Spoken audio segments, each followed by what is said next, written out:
Hello, and welcome to the lecture on the Texas Revolution up to the year 1836 for Mr. Partey's Texas History course. This is a map of how Mexico looked like in 1824. Notice how Texas is joined with Coahuila. As a matter of fact, it was called Coahuila in Texas.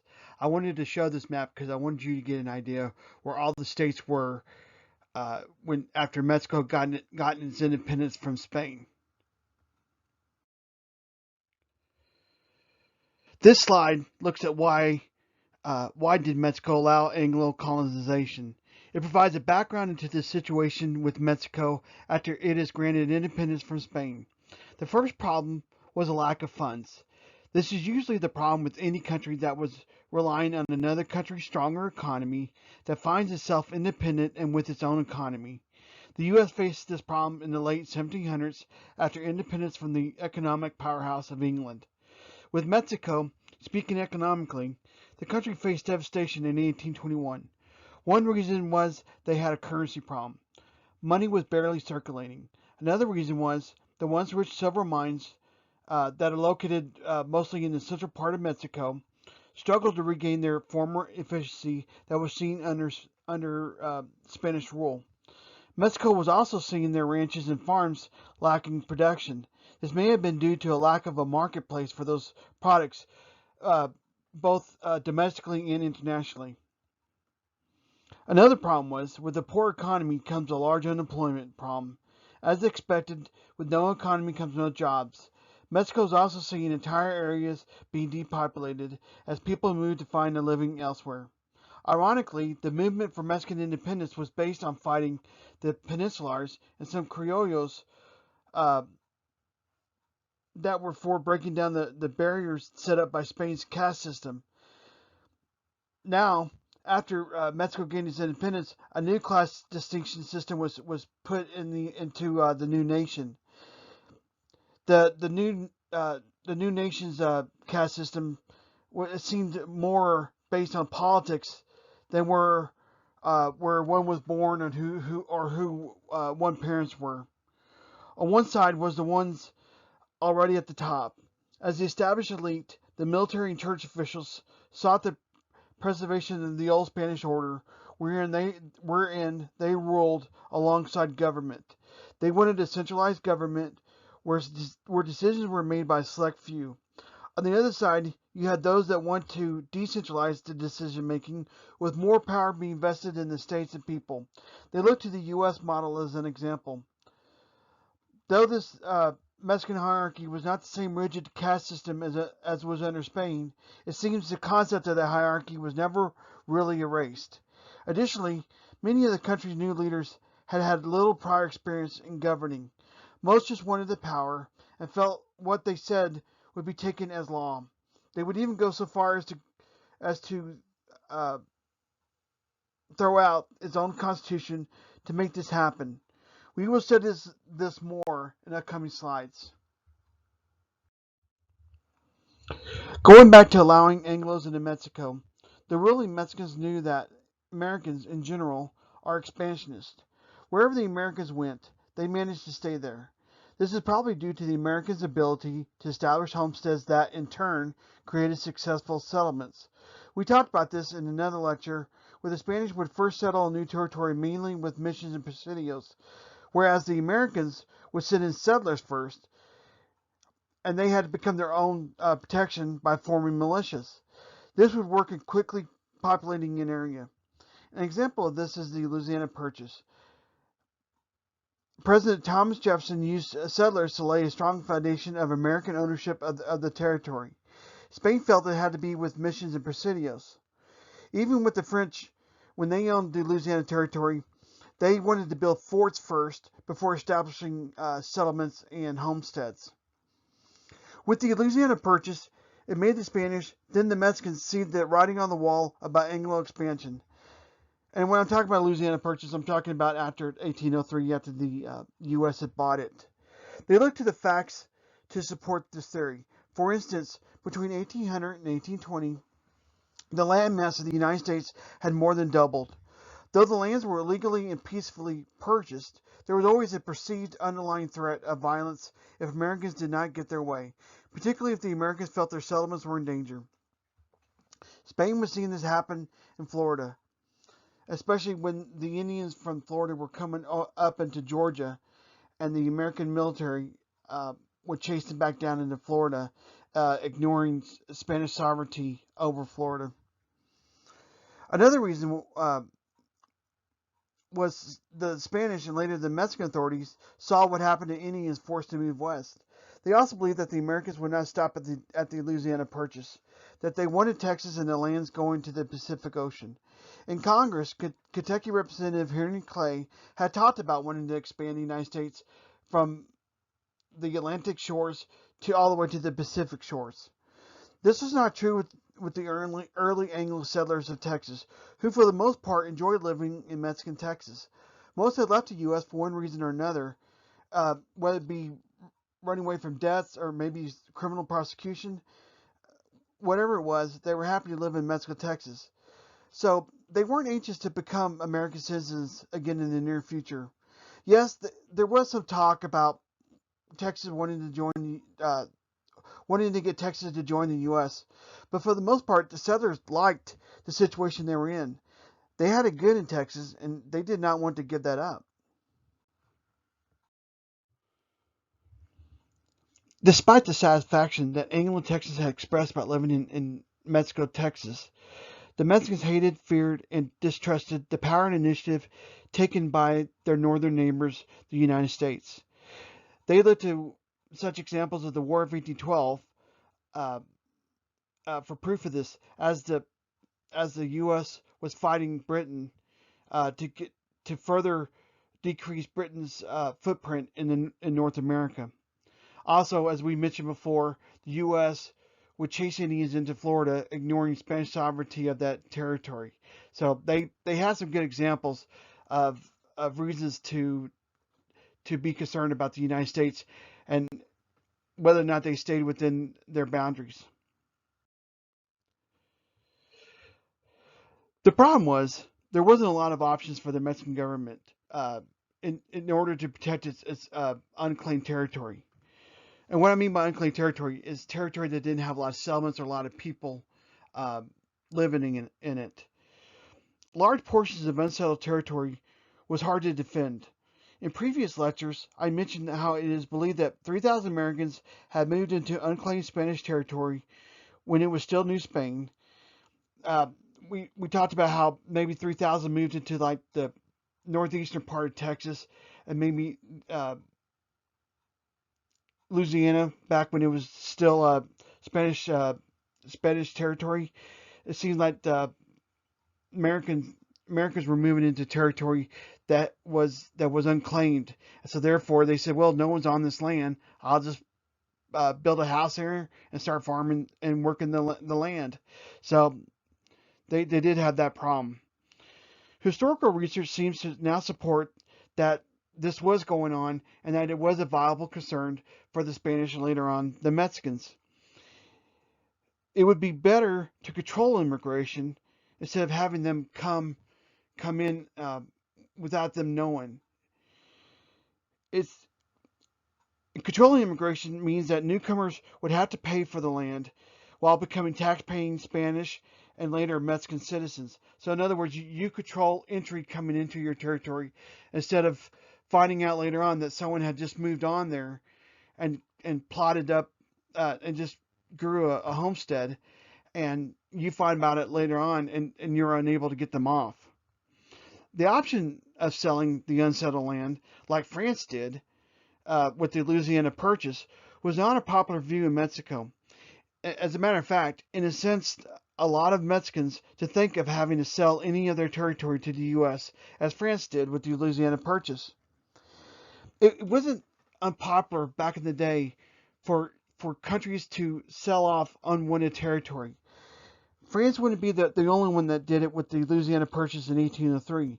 Another country, a European country that did it was Russia in 1867 with Alaska, because Russia could only get 800 Russians to live there. It's a very harsh condition, very harsh area to live in, and they couldn't get a lot of their people to move there. At the time, they were fighting Britain, and Britain was controlling Canada. So Russia feared that Britain was going to take over Alaska. So instead of having their enemy take over Alaska, they went to the U.S. and said, "Hey, you want to buy this frozen land up here on the side of Canada?" And the U.S. said, "Sure, why not?" And so in 1867, the U.S. purchased Alaska. And so it it just shows that this was going on. It wasn't just a France, Spanish, Mexico thing. Russia was also doing the same thing. So an equally urgent concern for the young Mexican country was guarding its far northern possessions from the United States expansion. You know, the old saying, uh, possession is 95% ownership. So if someone, you could have all this land on a map, but if no one's on it, eventually someone is just gonna move on and take it over, and and then you're left to holding the bag. It's not fair, but that's what happened back in the day. This was especially true with Texas. Texas was very vulnerable to U.S. encroachment, and Mexico feared that. It seemed that foreign colonization offered the best deterrent, as Mexico lacked the population numbers to settle in the north. Mexico began enticing European and American immigrants to the region to act as defense force against Indians and foreign powers. Besides the defensive nature of having this land settled, Mexico, and especially Tejanos, wanted the anticipated prosperity and economic development the new population would bring. They especially wanted to get in on the explosion of the cotton market. They hoped that the Texas settlers would in themselves become a new market for Mexican trade. So remember talking about the ranchos and haciendas not having a beef market to sell both domestically and internationally. They were hoping that with the creation of Texas become, with all the Anglos coming in, that it would create a new market for Mexico's goods. They also hoped that a byproduct of the Texas market would be a link to the U.S. markets, especially with their existing products of cattle. So to sum up the slide, Mexico and later Spain and later Mexico hoped colonization was a way to both secure the Texas region and set the territory on the road to prosperity.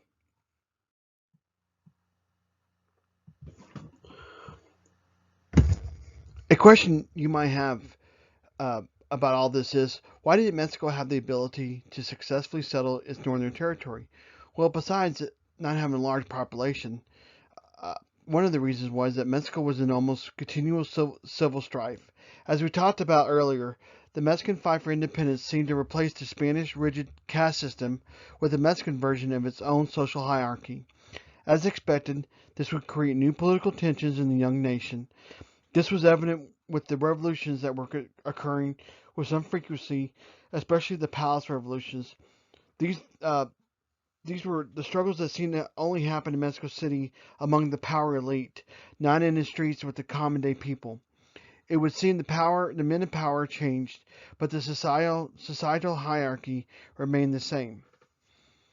Another reason was Mexicans had no sense of national identity, and therefore could not unite. There were struggles between the Criollos, Mestizos, and Indians. There was also a struggle between the have and have-nots.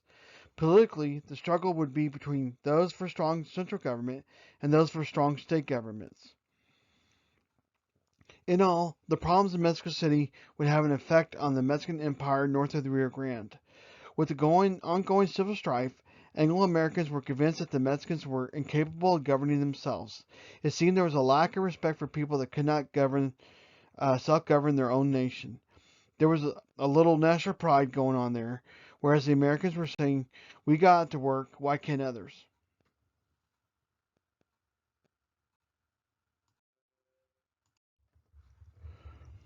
What I like to do with this slide is to show how did the individual citizen view their system of government, and how did the government view governing the people. So I'm going to look at the United States government and the Mexican government. So for Americans, the way they expected their United States government to work was, for one, that all decisions were based on the U.S. Constitution that was supported with a strong Bill of Rights. that the U.S. Constitution was the supreme law of the land, and that no elected official could overturn it. Americans like to remind their elected officials that the government was created by the people, for the people, and that the citizens were not subjects or peons.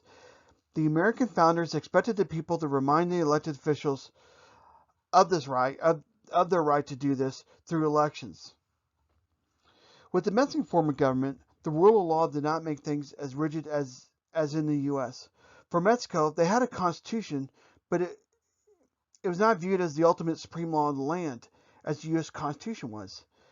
Now, for prosperity, Mexico did have established laws, but they seem to have changed frequently, especially when a new government was in Mexico City. In the U.S., to change the Constitution required an amendment, which required approval from 3/4 of the states. In Mexico, that wasn't the case. If a new person came into power, they could change the Constitution, and all they needed was for Congress to vote on it. It didn't have to go to the states for approval. So essentially, power was staying within Mexico City. In Mexico, people are there for the government, and was not viewed, and as the government was not viewed as being created by the people, as it was in the United States.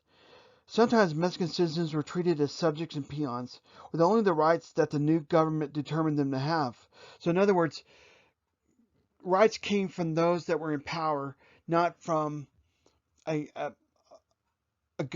piece of paper that set up a rule of law that we call the Bill of Rights.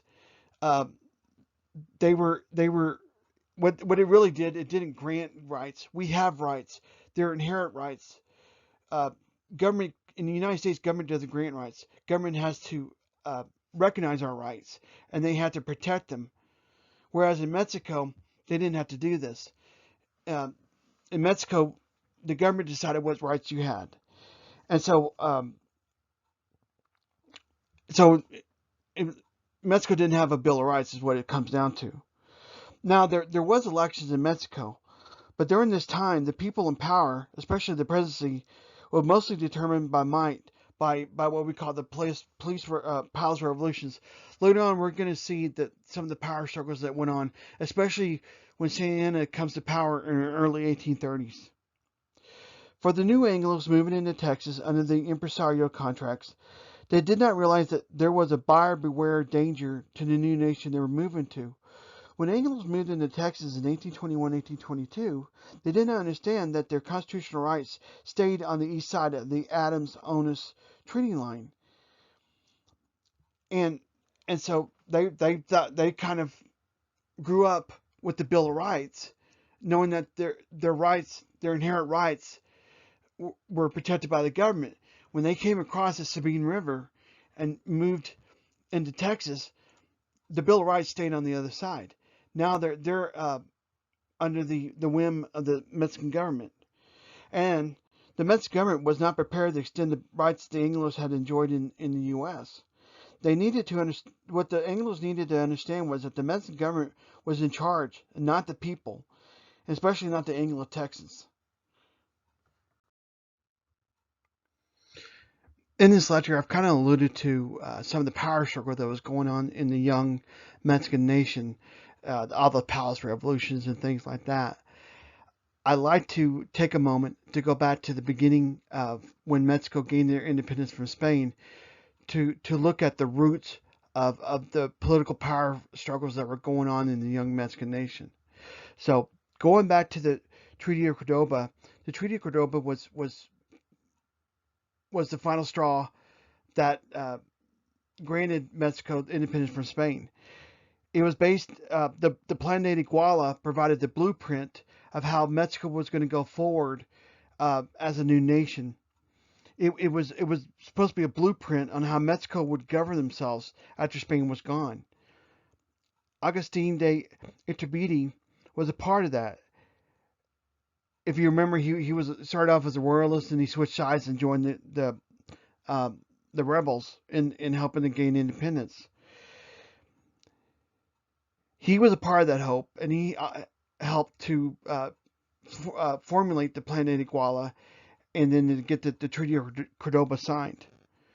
So things were looking promising after Spain left Mexico. But unfortunately, things turned out differently than was originally planned. For one, Iturbide turned back to his old ways uh, of wanting a hierarchy like that of Spain. On May 19th, 1822, Iturbide created a Mexican monarchy and decreed himself Augustine I, Emperor of Mexico. Of course, this would create division in the young nation that had hopes of things being different than they were with New Spain. Soon, all parties in Mexican politics turned against him. It was expected, since he had turned his back on the Plan de Iguala, and the people were going to turn their backs on him. With this opposition, he was unable to bring order and stability to Mexico under his rule as emperor. One of the young new national leaders to provide opposition to Iturbide's rule was by a young army officer named Antonio Lopez de Santa Anna. If you remember, we first saw him as a young lieutenant riding with the Royalist army into Texas to punish revolutionary Tejanos.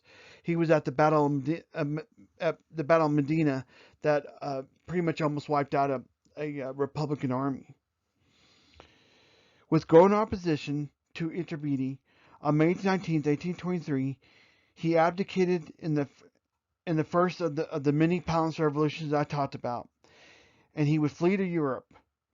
In 1824, he returned to Mexico, unaware that the Congress had decreed his death. He was captured on July 15th and executed 4 days later. A former Surgeon General for Mexican independence that served with Iturbide, a guy named Guadalupe Victoria, who labeled himself as a liberal federalist, and that again, a federalist was someone that wanted a weak central government, which we'll see later on in the slide. He became the first president of the Mexican Republic in 1824. He did this after the Mexicans had come together to form a Federalist Mexican Constitution of 1824, which is supposed to be loosely modeled on the U.S. Constitution. Guadalupe Victoria would dutifully serve out his 4-year term and would not seek re-election in 1828. So he was kind of hopefully setting a precedence in that he wasn't power hungry and would have to be removed by force out of the palace. He voluntarily stepped down so that Mexico could elect a new leader in his place. After the fall of Emperor Iturbide, Mexico adopted a federal system similar to that of the United States. That is, governing power is divided between the national and state governments. The result was a promising Federalist Mexican Constitution of 1824. Within this new constitution, the Federal Mexican Congress passed the National Colonization Law on August 18, 1824, to deal with populating unsettled territory. So what we're doing now is we're seeing them going back to the problem of trying to hold on to their unsettled territory from any expansion from the United States.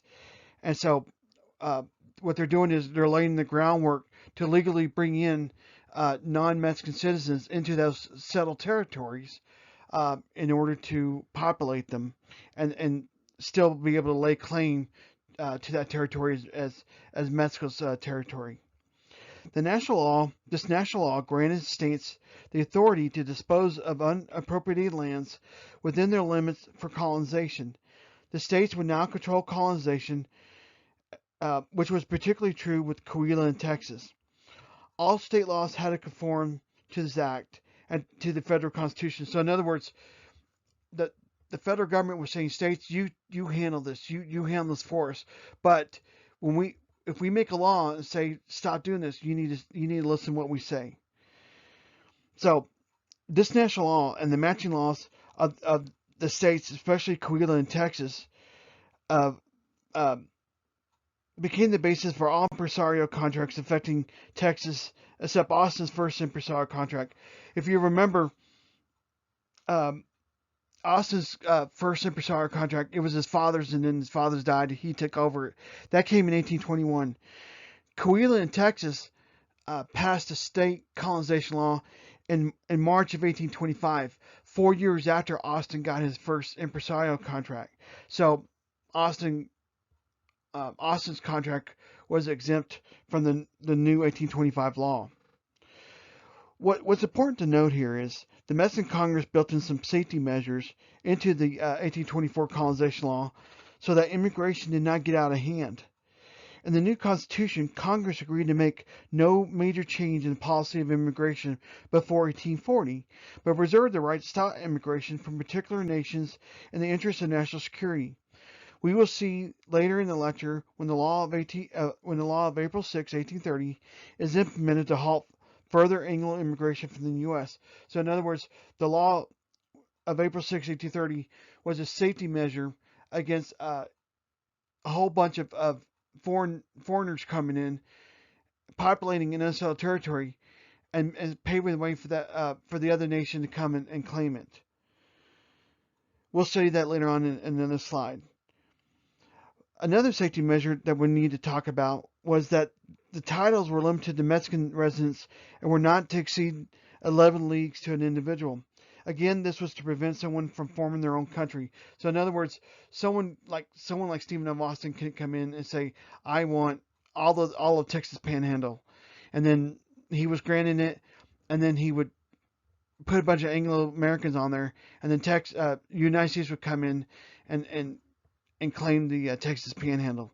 That was another safety measure that the Mexican government put in to the 1824 colonization law to protect Mexican interests. So, as I mentioned before, Moses and then Stephen F. A. Austin received the first impresarial contract to colonize the first 300 families in 1821. For the first few years, things were going as planned. Foreigners were moving in, agreeing to become Mexican citizens while legally receiving land. Both the Mexicans and new settlers were happy with the arrangement, but as can be expected, there were exceptions to this. And one of those exceptions was Hayden Edwards. Hayden Edwards received his impresario contract on April 14, 1825, to settle 800 families around Nacogdoches. Hayden arrived with his brother Benjamin in Nacogdoches on September 25, 1825, to start the colonization of his contract. Unfortunately, the Edwards had nefarious plans for the region other than colonize it for the glory of Mexico. First off, he had demanded that all settlers, even those not part of his impresario contract, needed to produce titles to show that they owned the land. This was planned to challenge the legitimacy of the lands the Tejanos and other Anglo settlers that had first settled the area had been granted under Spanish rule. It was a different system than the new impresario contract, so some of the landowners did not have titles to produce as the people with the impresario contracts had. Due to this, they risked having to forfeit their lands to Edwards. It's something to note. This may have also been to challenge some of the Anglos that had illegally moved into Spanish unclaimed lands before 1821. So there may have been some rhyme and reason to Edwards wanting to ask people to show the title of their land. But for the most part, there may have been some truth to it, but Edwards' motivation was anything but honest. Second, with the Edwards, and probably the most offensive action of the Edward brothers, was to involve himself in the election of local officials, an action that left him open to accusations of nepotism and corruption. In other words, what he was doing was he was trying to put his friends and his family members in leadership positions in Nacogdoches that wasn't involved with his colony. Ultimately, these actions would anger both the Tejanos and Anglo settlers. So in other words, he wasn't making friends in the new colony that he was establishing. On November 22nd, 1826, The so-called Fredonian Rebellion began with a group of 36 men that came with the Edwards brothers into Texas, who helped them arrest the local authorities and take over the government buildings in Nacogdoches. Remember in Nacogdoches the government built well, actually it was the government building. It was called the Old Stone Fort, and so they took over that, which essentially gave them the power of the local government in Nacogdoches. What the Hayden brothers, what Hayden Edwards had done was to use his impresario contract as something of a smokescreen to launch uh, a quasi filibuster expedition to declare the independence of Texas. It wasn't a, it wasn't a filibustering expedition in the true sense because he went there as an impresario, so he's already granted land. They weren't going in there to beg to take land; they were already given land. But what he was trying to do was change the political landscape of Texas. The Edward brothers would need more people to help, so they attempted to enlist the help of the Cherokees in the area, especially in northeast Texas. They approached two Cherokee leaders, Richard Fields and John Dunhunter, um, to get their pledge to provide Cherokee support in exchange for some land for the tribe. It seems, though, that these two Cherokee leaders had had offered the pledge of the Cherokee tribe without first consulting the Cherokee tribe itself. Later on, this would come to haunt them. On December 21st, 1826, the Edwards faction offered their own Declaration of Independence for Mexico, as was expected. When they did this, they did this on their own, as the Cherokee support that they were counting on never materialized. Faced with overwhelming numbers, the rebellion was abandoned. Excuse me. So after the Cherokee support never showed up, uh, the Edwards brothers were on their own. The Edwards rebellion had angered both the Mexican authorities and Anglos from other colonies, especially from Austin's people, who were enjoying being Mexican citizens of Texas. Austin's colony was to the south of the Edwards colony, and so it bordered it. Austin colony provided about 100 men for an Anglo militia that rode with the Mexican troops to shut down this rebellion. Faced with the overwhelming numbers, the rebellion was abandoned by the end of January 1827, with most of Edwards' people fleeing eastward into Louisiana. For the Cherokee leaders that had first pledged Indian support, they were killed by their tribe. Unfortunately, for all the Anglo settlers in Texas, the Fredonian Rebellion was probably the worst thing that could have happened to them, as it would create an everlasting distrust of Anglo settlers by Mexican authorities, despite the fact they helped to suppress it. So, in other words, the Mexicans' fears were being proven true, um, even though this only involved about 36, 38 Anglo settlers. Mexico would come to distrust most of the English settlers moving into Texas. The Mexican government organized an official inquiry to investigate what had led to the Fredonian Rebellion. They decided that something had to be done to prevent such occurrences from happening in the future. Justifiably, the Fredonian Rebellion reminded Mexico of the four filibuster expeditions during Mexico's fight for independence. So Mexico's fear of the English settlers wanting to take over Texas was justified. They had history to point to the four expeditions that we had studied a few lectures back. A couple years after the Fredonian Rebellion, Mexico's official inquiry was led by General Manuel de Miera et Tierron. His job was to survey the state and to make a detailed report on what he found about Anglo immigration. His survey was called the Comisión de Límites Boundary, in other words, the Boundary Commission. He started his commission in the settlement of San Antonio and went all the way north to Nacogdoches, visiting all the settlements in between. In the months that Mier de Terran ventured around Texas, he concluded that the state was rapidly becoming Americanized. What started as a trickle of settlers, of Anglo settlers, soon became a flood. He reported that Anglos outnumbered Tanos in East Texas 10-1. As we previously mentioned, the Anglos conducted themselves as if they still had the protection of the Bill of Rights from the U.S. Constitution. Mier de Turan reported on that, stating that the Americans carried their Constitution in their pockets. Mier de Turan also expressed a concern that it would eventually lead to demands by Anglos for more rights than the Mexican government was prepared to offer. So, in other words, what they feared was that the Mexican Anglo settlers would demand a Bill of Rights to the federal Constitution of 1824.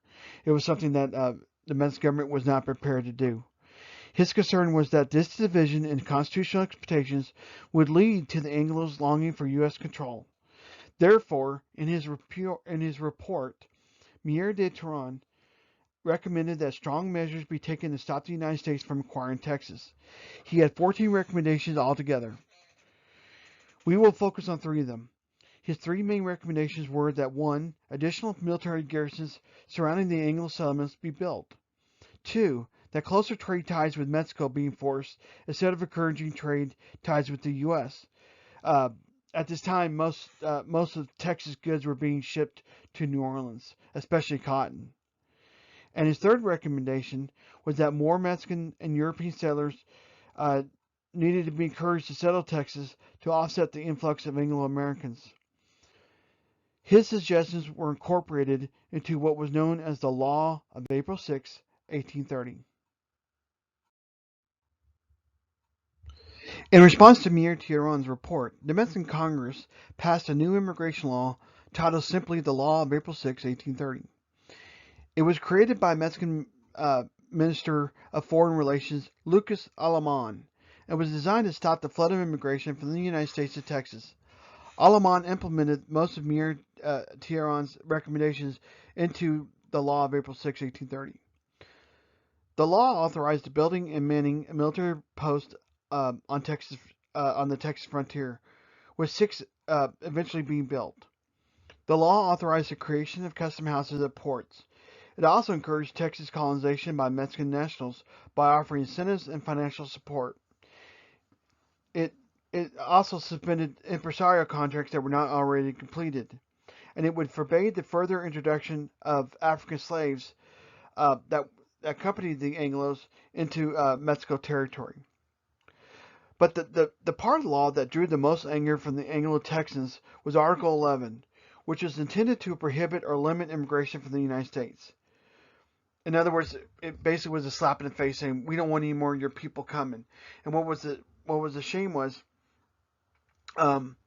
most people had already sold their homesteads back in the United States, had packed everything up and was heading to Texas. And so this law of April 6, 1830 was implemented with them en route, and now they lost their chance to get land in Texas, which put them in a limbo. Their families and friends that were already in Texas were angered by this their family members and friends being treated like this. What's also interesting about the law, about the Article 11 of the Law of April 6, 1830, was that it wasn't Mier de Turan that had proposed it, but Alamán himself.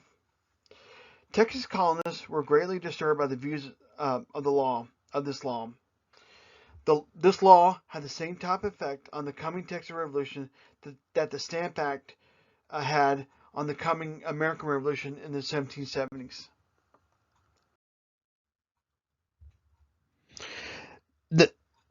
Lucas Alamán justified the actions of passing the law of April 6, 1830 as meeting any emergency caused by imperious circumstances. So what he was saying was we needed to pass this law in order to offset any rebellions by the Anglo settlers to break Texas away from Mexico to join the U.S.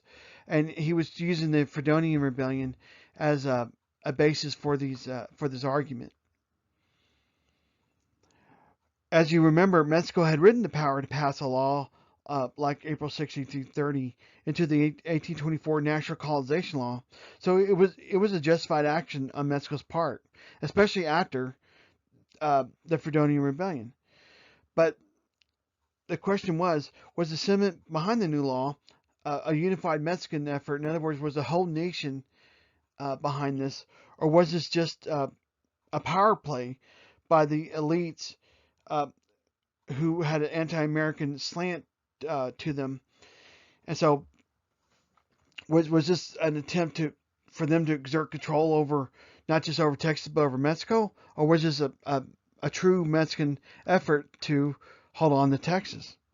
Whatever the answer, it the passage of the law of April 6, 1830 had created an emergency in Texas by its simple passage. So in other words, there wasn't a problem there until the law was passed and did create the problem. Yes, there was the Fredonian Rebellion, but if you remember, it was put down by both the Mexican military and Anglo settlers.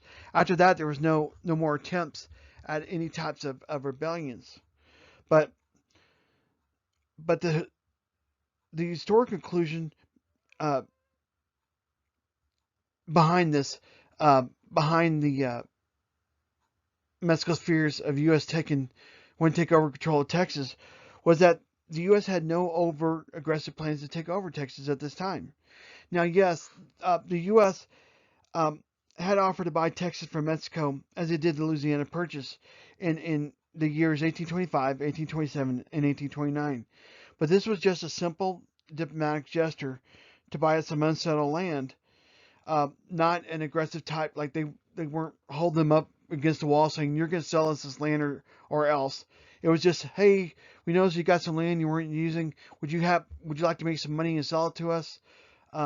We'd be happy to pay you, bazillion dollars for it or something like that. But Mexico each time said, no, thank you. We'll go ahead and hold on to it. Plus, the overwhelming majority of Texas settlers uh, that were living in Texas were loyal to Mexico, even though in their own fashion. Yes, they did hold on to the U.S. Constitution, but they also liked the fact that they weren't living in the U.S. They were living in Mexico, and then had to worry about facing any problems that they had back at home. But another justified beef that Mexico had with the settlers was that the settlements were not preventing weren't preventing or curtailing the Indian tax as was hoped. If you remember, the colonization of Texas was supposed to be a buffer zone between the raiding Indians, the High Plains Indians, especially the Comanches and the Apaches, and Mexico. So in other words, the Texas settlers were supposed to take the brunt of the Indian actions so that Mexico could live in peace. Well, this wasn't happening. One of the reasons why was because Stephen F. Austin had entered into a peace treaty with the Comanches on behalf of his settlers, which both had honored at this time. So what this did was the Comanches honored the peace treaty, ignored East Texas, and went through West Texas into Mexico. And so they went into they would go into long raids, sometimes like 1,000, 15,000, sometimes 1,000, 1,500 miles long. It would take months to complete, and they'd go in deep into Mexico to take horses, goods, and captives back to their villages. Now, the Texans were fighting Indians, but they were the non-marauding Indians of the Red River Valley in East Texas. These weren't the ones that were going into Mexico to fight raid the Mexicans. It was mostly like the Karankawas, the Caddos, the Wichitas, those in the northeast region. The Comanches and Apaches, again, were going through West Texas into Mexico to take what they wanted from Mexico.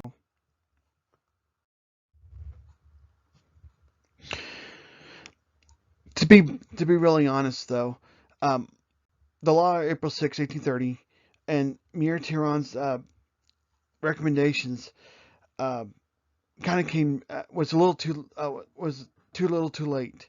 Um, there was already too many Anglo settlers in Texas, and these people were self-disciplined, they were self-sufficient, and they were well armed, and so it was going to be hard to get them out. What the law did was to strengthen the ties between the Texas settlers to create their own sense of community and identity.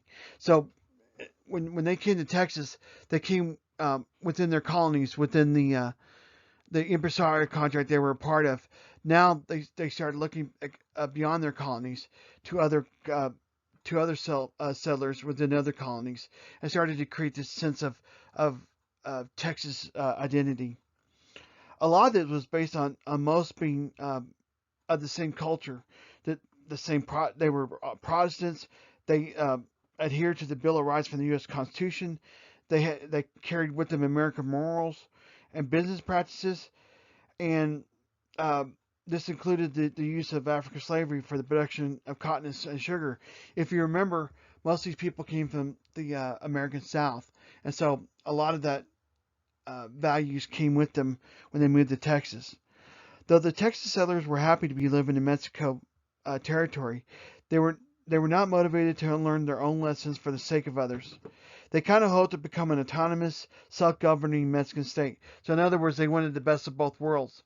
They wanted to live in Mexico uh, and away from U.S. laws, but they wanted the Bill of Rights and the life of self-governing that they were used to from the U.S. to move into Mexico. Today, Mexican historians argue that Texans swore an allegiance to Mexico and to follow Mexican law, which for the most part they did, until the law of April 6, 1830. What the Texas settlers liked was the incentives from Mexico's colonization efforts, which had basically exempted Texas settlers from all duties and laws to get them to settle quickly. But it was only supposed to be for 7 years to give the settlers time to create a viable economy. So what happened here was that they did swear allegiance to Mexico to become Mexican citizens, which for the most part they did. But when Mexico passed the law of April 6, 1830, it kind of started to um, uh, create some animosity among the Texas settlers to the point where their loyalty to Mexico started to wane a little bit.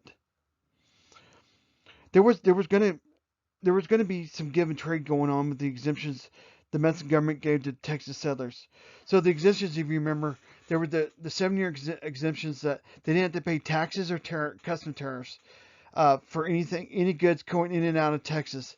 That they were basically free from any government intervention in establishing an economy. But there was a time limit on it. They were supposed to hurry up, get an economy going, and then they were going to start paying taxes and tariffs again. Um, so they were so Texans were already used to being exempt from paying taxes and custom duties for a certain time, um, which they enjoyed, and they're kind of hoping it could go past the 7 years. But Mexico was basically coming around with the bill saying you owe us, you need to start paying taxes on it. One of the other things though that Mexico did for the Anglo Texans was that they exempt them from mandatory military service and paying any church tithes. If you remember, uh, the Catholic Church was closely associated with the Mexican government. So not only did you have to pay taxes to the government, you had to pay church tithes to the Catholic Church. Um, the Mexican government, when they were creating the impresario contracts, exempted the Anglo settlers from paying things like this. In return, though, the Mexican government would not have to provide protection and service to the Anglo settlers. The governing functions of providing services and protection would be left to the individual impresarios, to include relying on self-defense for their own protection. In other words, they needed to form up militias to fight off against Indian attacks. No government services also meant that the Texas settlers had to provide their own roads, their own courts, and their own banking system. In the view of the Texas settlers, Texas was a Jeffersonian paradise. This means that they were free to work their own land and create their own prosperity without government intervention. So in other words, it was fine we don't pay any taxes, any customs. I don't have to do military service or pay church tithes. In exchange, you won't govern us, which is fine. We want to govern ourselves. So you go do your thing and we'll go do ours. But the law of April 6, 1830 kind of changed that. It brought to Texas strong Mexican control over the autonomous Texas settlers, and this would create conflict between the two. A serious side effect of the law of April 6, 1830 was that it shook Stephen F. Austin's belief in the goodwill of the Mexican government. Since 1821, Austin had established good relations with both the state and national Mexican governments, as he had enjoyed being a Mexican citizen all his time in Texas. It was not a new thing for him to being a Spanish and Mexican citizen, since he was raised in Spanish Louisiana Territory. He feared it would make rebels. What he feared about the law of April 6, 1830 was that it would make rebels out of the good men who did not want the revolution. So in other words, not everybody was Hayden Edwards. Not everybody wanted the Fredonian Rebellion. As a matter of fact, a lot of people from his colony went to right up there to put down the rebellion. So what he feared was that Mexico created a law to fight rebels when there weren't any rebels. But what Austin feared was that the implementation of the law would create rebels where there weren't any. So Austin was very concerned about that. As expected, the enforcement of the provisions of the law did cause much concern among the Texas settlers, especially the establishment of custom houses at ports. This would be shown with the analog disturbances of 1832 and 1835, the Battle of Velasco, the conventions of 1832 and 1833, and the accumulation of grievances that helped lead to the Texas Revolution. Eventually, the Mexican Congress repealed the immigration articles of the law of April 6, 1830, in May of 1834. All contracts were automatically restored and extended by the state Congress and legislature for 4 years to compensate for the previous suspension. But it was already too late, as the damage was done in the eyes of the Anglo-Texans. As mentioned in the previous slide, the Texas settlers started to show their displeasure with the enforcement of the law of April 6, 1830. The next group of slides will discuss this. Real fast, I wanted to discuss some administrative notes about terminology used in my lectures from here on out pertaining to the Texas Revolution. For instance, the settlement of La Bahia now became the Goliad as of February 4th, 1829. The Presidio, though, would still be called La Bahia, the La Bahia Presidio. But the settlement by the Presidio in the mission was now called Goliad. I also want to confirm that the term Tejano is referring to a person of Mexican descent that lives in Texas. Instead of saying Texas settler, I will start using Texian, which mainly applies to a person of Anglo-Saxon ethnicity that has settled in Texas. As you can imagine, it is made from the name Texas and Mexican. An historiography note: if you do further research into Texas history, you may sometimes come across the term Texican in place of Texian, but not often. The term Texan would be favored over Texian after the Texas Declaration of Independence, especially after the Battle of San Jacinto, when Texas became its own republic. In some Texas historical works, the author may just use Texan throughout the entire process, from when Austin got his impresario contract in 1821 to San Jacinto on April 21st, 1836.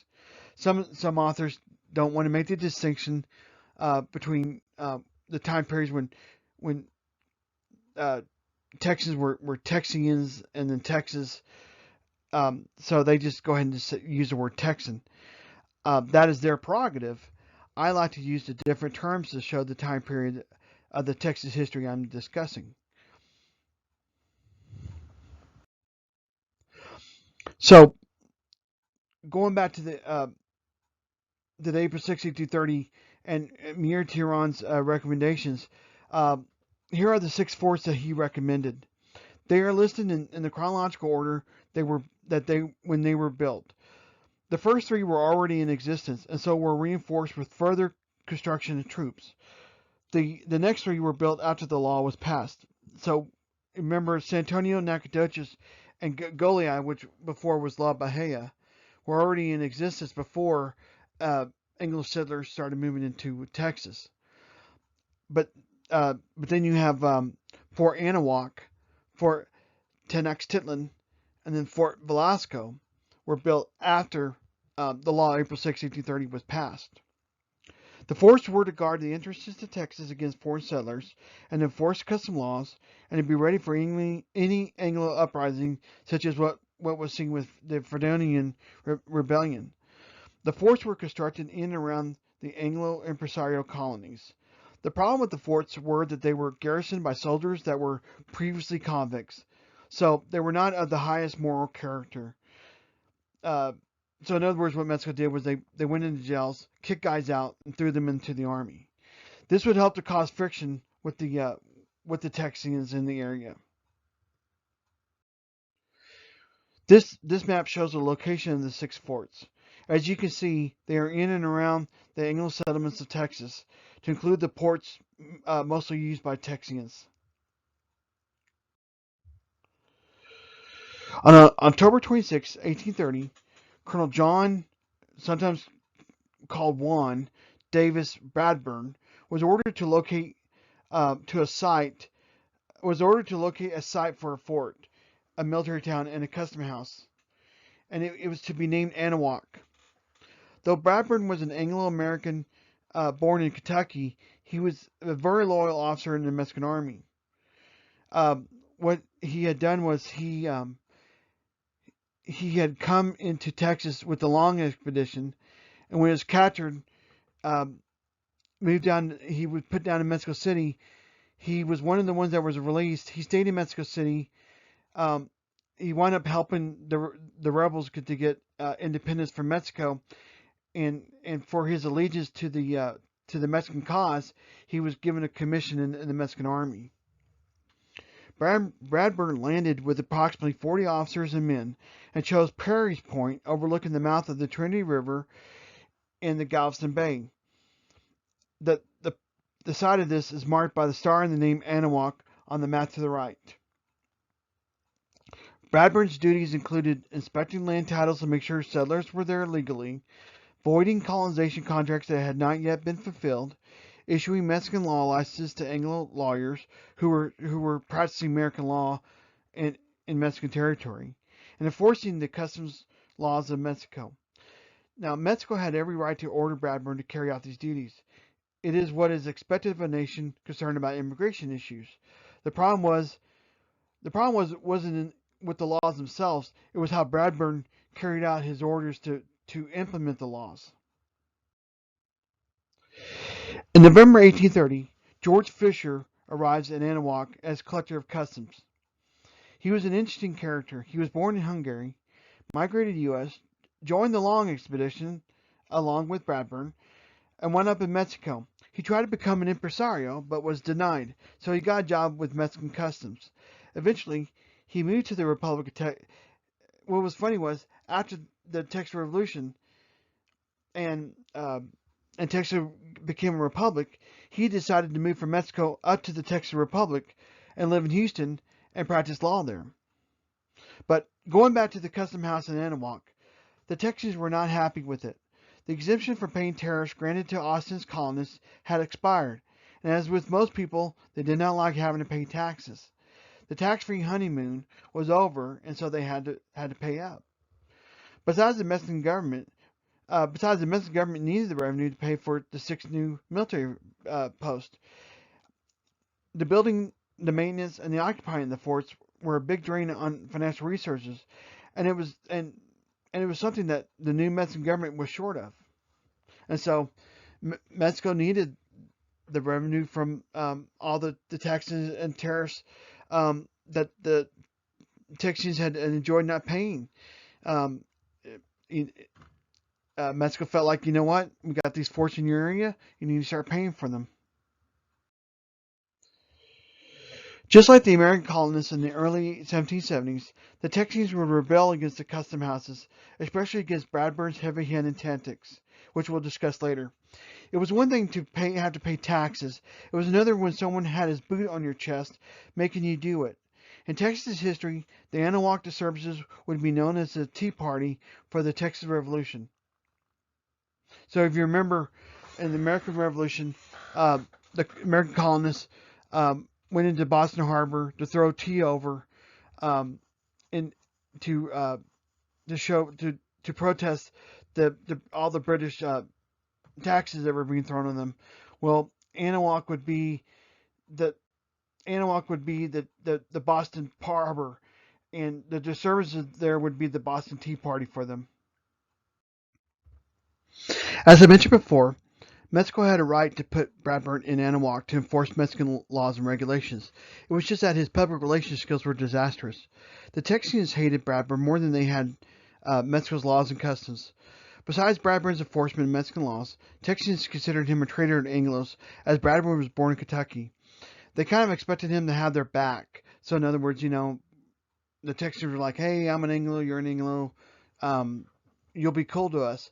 But Bradburn wasn't going to have any of it. He was a loyal Mexican officer, and he was going to follow orders.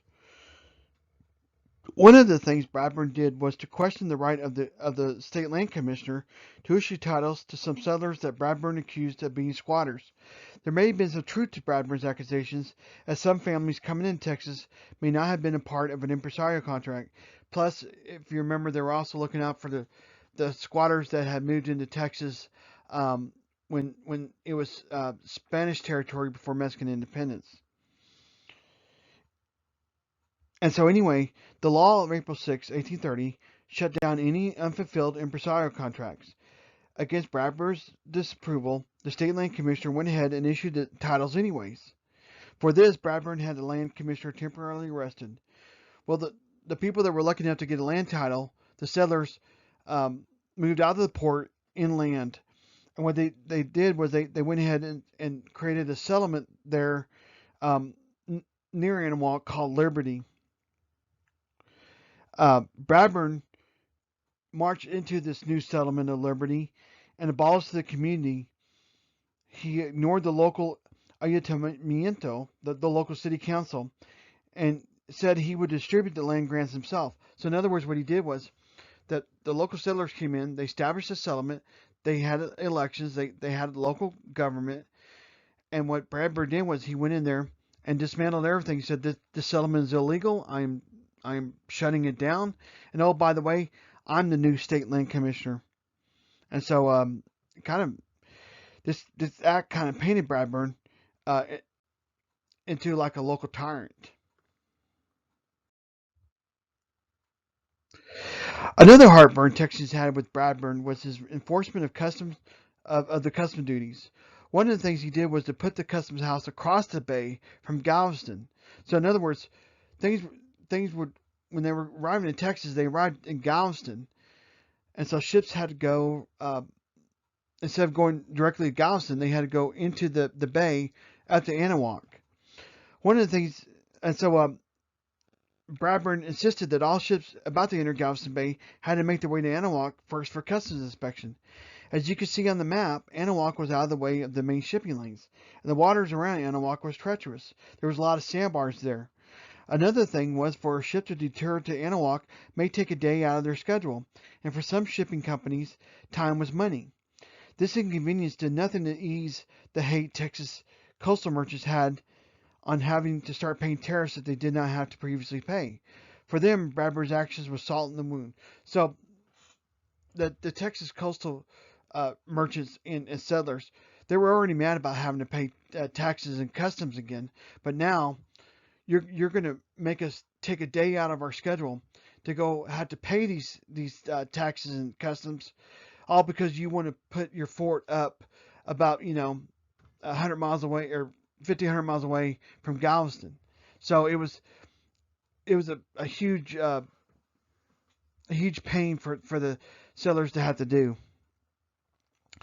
There were all this was some of the things Bradburn was doing to make life very unbearable for those living around Galveston Bay. Of course, the Texas settlers wouldn't take it, and there was going to be a response to it. And so we'll see here in a little bit what happens when Bradburn becomes too much of a tyrant. Just a side note, in June of 1831, Anahuac had 300 citizens and 170 military personnel living there. So Texans started to openly complain about Bradburn's actions, especially with what he did in Liberty.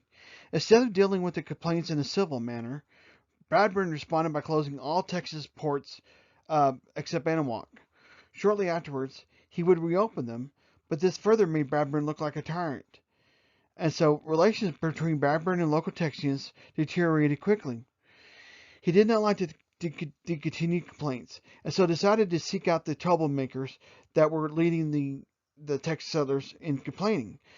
On May 3, 1832, Bradburn declared the area under martial law. He then set out to arrest some of the troublemakers, to include William B. Travis, without formal charges. There actually may have been some justification for Bradburn's actions. The story goes that some escaped slaves from Louisiana went to Anahuac.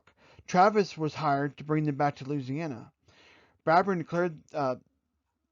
declared the slaves free men and enlisted them as soldiers in his garrison. Travis protested Bradburn's actions, but was ignored. Travis did not stop at that. Travis tried to pass a fake letter into the fort, saying Louisiana militia was on the way to attack the fort and to take the runaway slaves. Bradburn learned of the fakery and arrested Travis and his law partner Patrick Jack, who had raised an unauthorized militia to fight off Indian attacks, but in reality may have raised a militia as a defense against Bradburn's previous actions. So what happens is Travis is hired to get these slaves. Bradburn holds on to slaves in this fort, and Travis couldn't let that go. He wanted to get the slaves back so he could collect his fee for returning them back to Louisiana. And so what he tried to do was try to fake a Louisiana militia attack on the fort, which Bradburn didn't appreciate. And so when he learned of this, he sent out for Travis and Travis's law partner, Patrick Jack, to be arrested. Patrick Jack was doing things on his own. He was starting to organize the settlers in the area into a militia, and he was claiming it was to do it to fight off Indians, but in reality, it was to offset Bradburn's actions. This slide provides a brief biography of William Barris Travis. As you can see, he more than likely came to Texas for a second chance. In Travis's victory or death letter from the Alamo, he talked about dying with honor if need be. This may have been in response to his earlier attempts at marriage, publishing a newspaper, and to being an Alabama lawyer, ending in failure. The Texas Revolution might have been his last chance at saving his honor, and so he did not want to fail at that.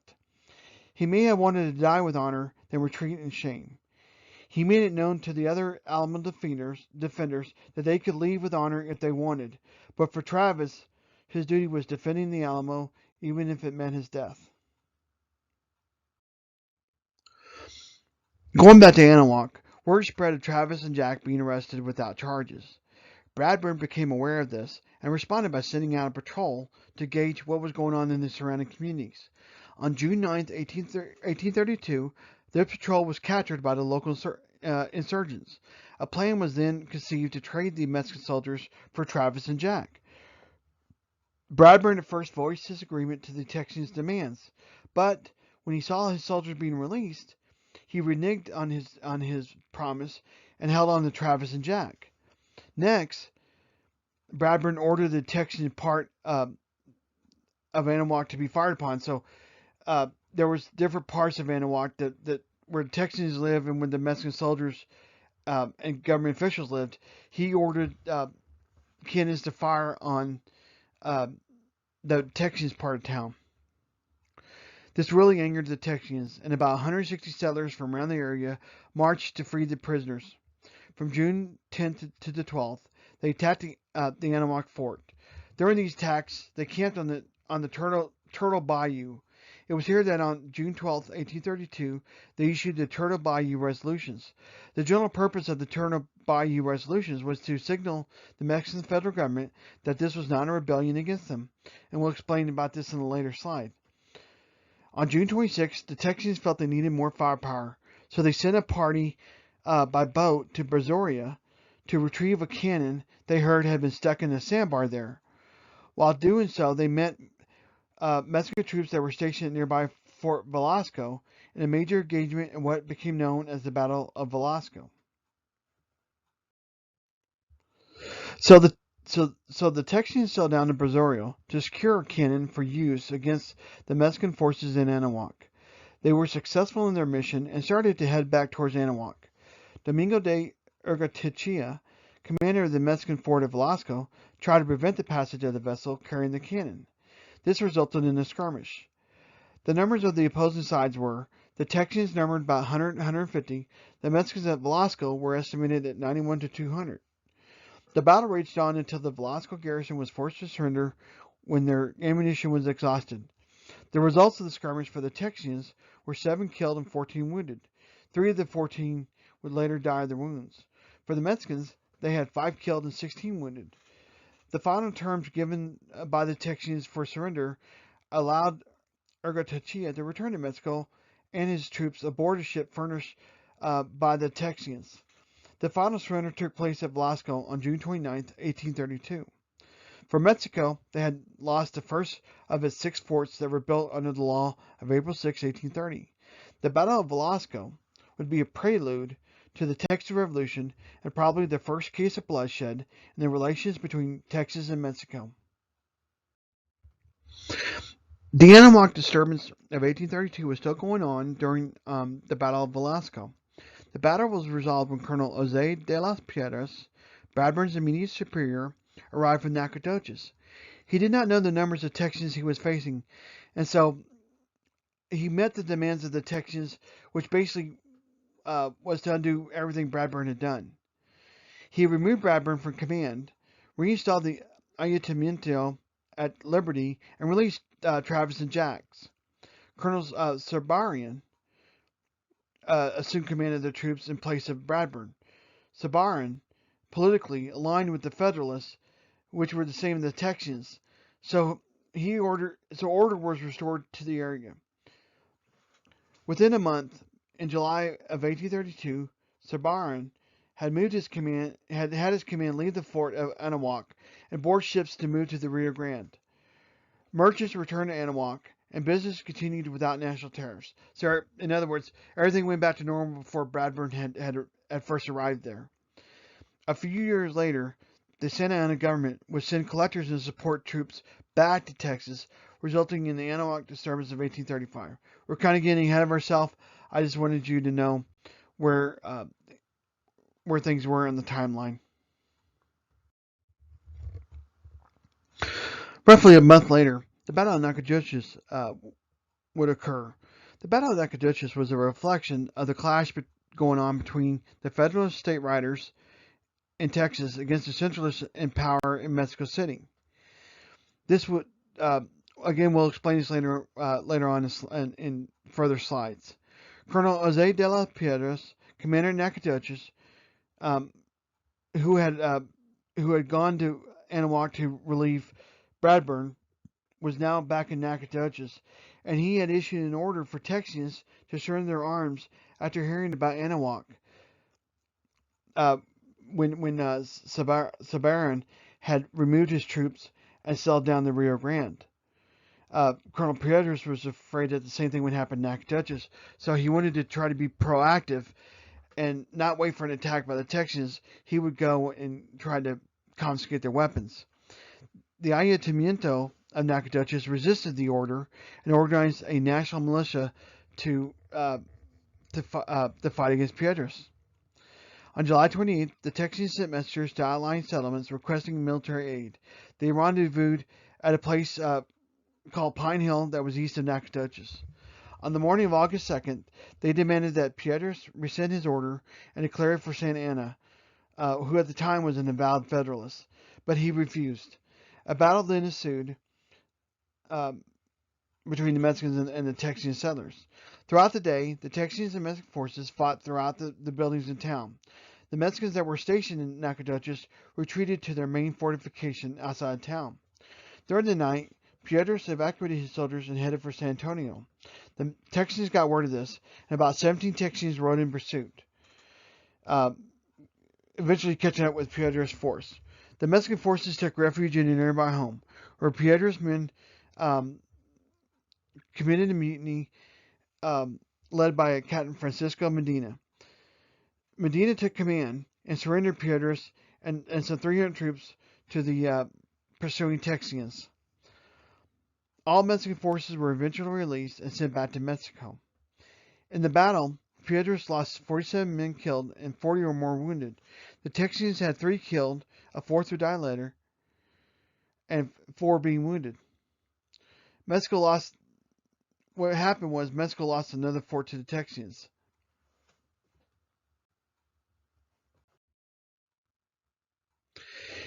In all, Mexico will lose 4 of its 6 forts that summer that were built or reinforced in accordance with the law of April 6, 1830.